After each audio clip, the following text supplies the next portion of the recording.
देखिए, संवैधानिक दृष्टिकोण से तो ये कोई अपराध नहीं है जी। और अपराध की श्रेणी में भी नहीं है, लेकिन सामाजिक दृष्टिकोण से ये जानबूझकर गैर ज़रूरी शब्द हैं जिसकी आवश्यकता बिल्कुल कतई नहीं थी। देखिए, तमाम भारत के अलग अलग कोने से आए हुए सांसदों ने अपने अपने क्षेत्र की भाषाओं में और अपने अपने दल की नीतियों के अंतर्गत शपथ लिया। शपथ में संक्षेप में 2-4 शब्द होते हैं, लेकिन जो अतिरिक्त शब्दों का प्रयोग लोगों ने किया उसमें कुछ ने जय श्री राम के नारे लगाए, कुछ ने जय भीम, जय नमो बुद्धाय कहा, किसी ने अपने क्षेत्र के बारे में जय तेलंगाना तो जय महाराष्ट्र इत्यादि इत्यादि अपने नारे लगाए। आपने देखा होगा वो अयोध्या के सांसद ने जो है नेताजी की जय हो और क्या कहते हैं समाजवाद की जय हो इत्यादि इत्यादि, सब ने अपने अपने हिसाब से मामला किया। लेकिन ओवैसी साहब ने जब जय भीम कहा था, ये तो उनका पॉलिटिकल नारा था, ये तो ठीक है, यहाँ तक तो चलेगा।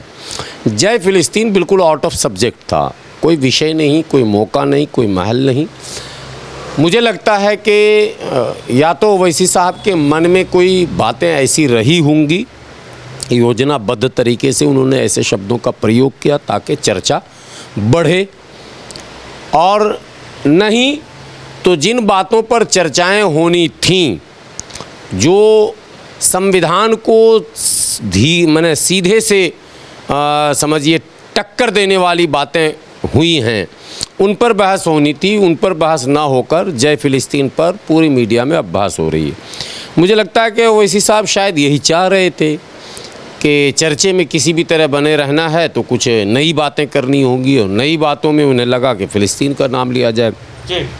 फ़िलिस्तीन हमारा मित्र देश है। फ़िलिस्तीन से हम लोगों का केवल मुसलमानों का नहीं, भारत का लगाव रहा है और मॉरल सपोर्ट भारत ने सदैव किया है, शुरू के दिनों से आज तक। अभी भी जब तमाम तरह के आरोप प्रधानमंत्री पर जब बीच में हमास की बात आती है, तब आप कितना सपोर्ट फिलिस्तीन को करते हैं? नहीं, आज तमाम तरह विपरीत परिस्थितियों में और मतलब विरोध के बावजूद भी, यानी भारत का एक तबका प्रधानमंत्री को जिस वक्त ये जंग शुरू हुआ था तो ये कह रहा था कि ये इसराइल के साथ जाएंगे, लेकिन प्रधानमंत्री जी ने जो बयान दिया है वो बड़ा ही संतुलित बयान था। फ़िलिस्तीन को उसमें मित्र कहा गया और फ़िलिस्तीन को आर्थिक सहायता भी भारत से गया, ये भी दुनिया जानती है, राहत के सामान भी भेजे गए भारत की तरफ से। तो ये मित्रता पे मसला ये है कि जय फ़िलिस्तीन का नारा अगर किसी सेमिनार में लग गया होता, किसी जलसे में, किसी फ़िलिस्तीन के नाम पर अगर कोई संगोष्ठी होती, उसमें यदि ऐसा होता तो ये तो कोई नोटिस की बात थी नहीं। शपथ ले रहे हैं आप, तो शपथ से संबंधित जो शब्द हैं वहीं तक आपको सीमित रखना चाहिए। आपने सही शुरू में कहा कि लोकतंत्र का आपने कहा बड़ा मंदिर है, मैं शब्दों को थोड़ा सा बदल दूं तो लोकतंत्र की यूनिवर्सिटी है वो। तमाम विधानसभा को अगर हम कॉलेज मान लें तो इसको यूनिवर्सिटी कहेंगे।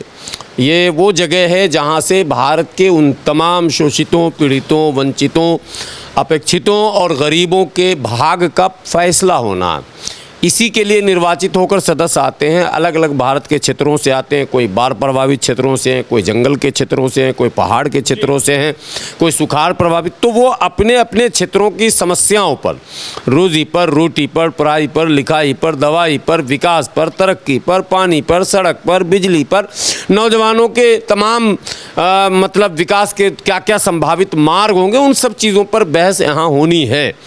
और ये बहस का मौका था भी नहीं, दूर दूर तक कल्पना से परे इसको आप कहेंगे। किसी ने कभी कल्पना भी नहीं की होगी कि शपथ ग्रहण समारोह में फ़िलिस्तीन का क्या मतलब होता है। तो ये मैं भी सोच में पड़ा हुआ हूँ कल से कि आखिर बैरिस्टर असदुद्दीन ओवैसी साहब, जिनको भारत के बड़े तबके का समर्थन प्राप्त है, एक बड़ा पढ़ा लिखा तबका भी इनसे जुड़ा हुआ है और इन्हें अपना नेता भी मानता है और इन्हें सम्मान भी देता है, इनसे बड़ी उम्मीदें वो जोड़ कर रखता है कि हमारे जो मुद्दे हैं उन मुद्दों पर वो जो है फोकस करेंगे। तो इन तमाम मुद्दों को छोड़कर और शपथ ग्रहण समारोह में जय फिलिस्तीन का नारा देना कहीं से भी उचित नहीं था। ये एक विवाद को मतलब बेफायदे का एक विवाद, जिससे किसी भी समाज का न लाभ है न हानि है, केवल ये शाब्दिक विवाद है, इसको मैं पॉलिटिकल ड्रामा मानता हूँ। आपने कहा कि इसको पॉलिटिकल ड्रामा मानते हैं, हालांकि आपने कहा कि यूनिवर्सिटी है और मैं कह रहा हूँ संसद भवन एक मंदिर है जहाँ पर लोकतंत्र की आवाज़ उठती है। लेकिन बड़ा सवाल यह है कि जब रवि किशन से सवाल किया गया, गोरखपुर से सांसद आते हैं, उन्होंने कहा कि ओवैसी साहब तो कल को पाकिस्तान जय पाकिस्तान का भी नारा दे सकते हैं। नहीं, देखिए, वो रवि किशन जी कुछ बोले या कोई कुछ बोले या वहाँ राणा हैं, नितेश राणा, उनका भी सोशल मीडिया पर सब आ रहा है। ये सब मैं यही तो कह रहा हूँ कि जब एक व्यक्ति भी अवसर देगा किसी बयान से, मैं विवादित बयान नहीं कर रहा हूँ, ये गैर ज़रूरी बयान है, शब्द समझें। विवादित बयान तो वो होता है कि किसी की भावनाओं को आहत किया जाए या फिर संविधान को चैलेंज किया जाए। वैसे शब्द भी आए हैं उस शपथ ग्रहण समारोह में, लेकिन दुर्भाग्य से उस पर चर्चा इसलिए नहीं होगी कि ओवैसी साहब ने ही उस चर्चे पर विराम लगवा दिया। ओवैसी साहब न जय फिलिस्तीन बोलते और न इन पर चर्चा होती, चर्चा और बातों पर होती, क्या कमियां रहीं, किसने क्या कहा, कौन मर्यादा में था, कौन मर्यादा से बाहर था, कौन संवैधानिक शब्द था, कौन असंवैधानिक शब्द था, इत्यादि इत्यादि। ये तमाम बहस तब हो जब बहस के लिए आप जगह छोड़ें। आपने स्वयं एक ऐसी बात कह दी जो बात किसी को नहीं हजम हो रहा कि आपने आखिर ये बात कही क्यों।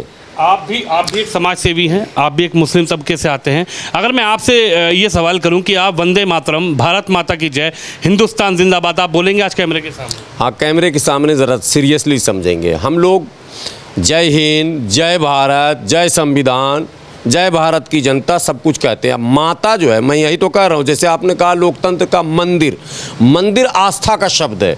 लोकतंत्र का मस्जिद और लोकतंत्र का मंदिर नहीं होता। लोकतंत्र की पाठशाला हो सकती है, लोकतंत्र का सर्वोच्च वो स्थान हो सकता है। इसी तरह से माता जो है वो आस्था का शब्द है। आप गौ को माता कहते हैं, हम गौ को माता नहीं कहते हैं। आप धरती को माता कहते हैं, हम माता नहीं कहते हैं। यह आस्था का शब्द है। इसलिए आप भारत को भी माता कहते हैं तो भारत माता की जय कहते हैं। हम जय भारत कहते हैं, हम जय हिंद कहते हैं, हम जय संविधान कहते हैं। तो ये हमारे और आपके आस्था के बीच का बात है।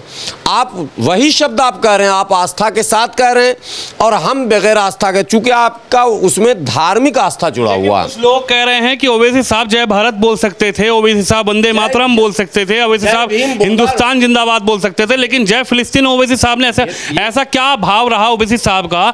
आखिर क्या ओवैसी साहब ने सोचा कि जय फिलिस्तीन बोल दिया? ये सवाल तो मैं भी खड़ा कर रहा हूँ। मैं तो ओवैसी साहब का बड़ा सम्मान करता हूँ। उनके आइडियोलॉजी को इस समय कथित तौर पर सेकुलर पार्टियों पर लगाम लगाने के लिए ज़रूरी भी समझता हूँ। हालांकि धार्मिक राजनीति को मैं कभी स्वीकारता नहीं, लेकिन चूँकि कथित तौर पर जो सेकुलर पार्टियां हैं उनके मनमाने और बेढंगे राजनीति पर लगाम लगाने के लिए ओवैसी साहब का जो पॉलिटिकल थॉट है वो इस वक्त ज़रूरी है, तो इसलिए मैं ये मानता हूँ। लेकिन जो बातें अभी आपने कही, 100 ऐसे नारे थे जो वो लगा सकते थे, जो भारत से जुड़े हुए थे। जैसे लोगों ने जय किसान के नारे लगाए, जय जवान के नारे लगाए, लगाने वाले ने सबने लगाया, मैं नाम नहीं बताऊंगा। जय सीमांचल का किसी ने नारा लगाया, किसी ने जय जोहार का नारा लगाया। तो आप भी बहुत कुछ, जय भीम और जय मीम आपने कह दिया था, आपका मामला ख़त्म था। जय संविधान भी आप कह सकते थे, हिंदुस्तान जिंदाबाद भी कह सकते थे, हिंदुस्तान की जनता जिंदाबाद कह सकते थे, हिंदुस्तान का संविधान जिंदाबाद कह सकते थे, हिंदुस्तान का लोकतंत्र जिंदाबाद कह सकते थे। बहुत सारे नारे आप लगा सकते थे। जय फिलिस्तीन गैर ज़रूरी और माने बेसमय बयान दिया गया एक ऐसा बयान है जिसने गैर ज़रूरी बहस को मार्केट में ला दिया है, ये तय है। अब इसके पीछे क्या उनका तर्क होगा वो समझेंगे, वो बताएंगे। मेरा ये मानना है कि ये समय कहीं से भी उचित नहीं था। ये चुनाव पूरी तरह से संविधान बनाम संविधान मिटाओ के नाम पर हो गया था। आपको याद होगा राहुल गांधी जी और अखिलेश जी वगैरह वगैरह विपक्ष के नेता संविधान ले लेकर रैलियां कर रहे थे। ऐसे में अगर संविधान के प्रति बहुत ज़्यादा निष्ठा और प्रेम प्रकट करते हैं तो बात समझ में आती है।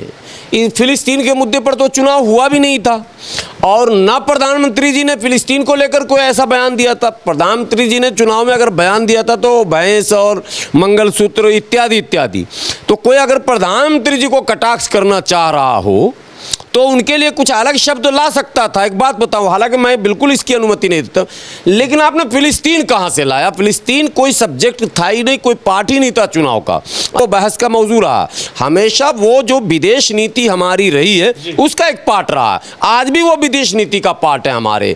आज भी भारत का मोरल सपोर्ट है, आज भी वहाँ के मजलूमों के साथ भारत खड़ा है। लेकिन भारत सभी पक्षों को साथ में लेकर चलना चाहता। भारत की एक अलग पॉलिसी है कि हम किसी एक से दोस्ती के चक्कर में दूसरे दोस्त को भी नहीं खो सकते हैं। इसलिए भारत के हित इजराइल से भी जुड़े हुए हैं। तो इजराइल से दुश्मनी नहीं ले रहा भारत, अमेरिका की तरह के एक को दोस्त एक को दुश्मन, लेकिन भारत का जो अपना गुट निरपेक्ष वाली पॉलिसी है वो लगभग उसको आज भी मेंटेन किया जा रहा। तो ये सब्जेक्ट ही नहीं है भारत के ओथ में। जब आप ओथ सेरेमनी में हैं, आप शपथ समारोह में हैं, तो वहाँ तो 4 शब्द थे, बोलकर हटना था आपको, लेकिन ऐसा नहीं हुआ। ओवैसी साहब के इस बयान से हमें ये लगता है कि या तो कोई अंदर खाने प्लानिंग उनकी होगी, देर सवेर वो आप लोग पत्रकार हैं निकाल कर लाए। सांसद रहे हैं, 5 बार सांसद रहे हैं, बैरिस्टर हैं, अपने आप को मुसलमानों का नेता भी कहते हैं, मुसलमान बहुत हद तक उनको सांसद रहे। संसद भवन में उनकी बात नहीं सुनी गई, उनकी बात नहीं उठाई गई, संसद भवन में वो बता ही नहीं पाए। आज उन्होंने 18वीं लोकसभा में बोल दिया जय फिलिस्तीन।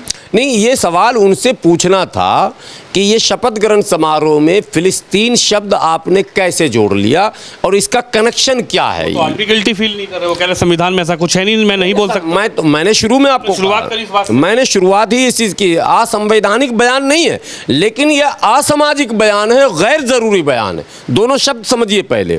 संवैधानिक दृष्टिकोण से इतना तो वो बैरिस्टर है, उनको पता है कि हम फंस नहीं रहे हैं, सदस्यता नहीं जा रही है या मुकदमा नहीं हो रहा, पॉलिटिक्स हो रही है। बात समझिए। लोग जैसे आपने किशन जी का नाम लिया, पूरा नाम उनका रवि किशन जी का नाम लिया, गोरखपुर के जो सांसद हैं, उनका बयान, और कई सांसदों का भी बयान है, और कई नॉन पॉलिटिकल लीडरों का भी बयान है। कुछ ने तो इनको इनाम वगैरह भी घोषित कर दिया है, देशद्रोही भी साबित कर दिया। लेकिन संवैधानिक दृष्टिकोण से ये सेफ जोन में, मैंने इसीलिए शुरुआत ये की थी।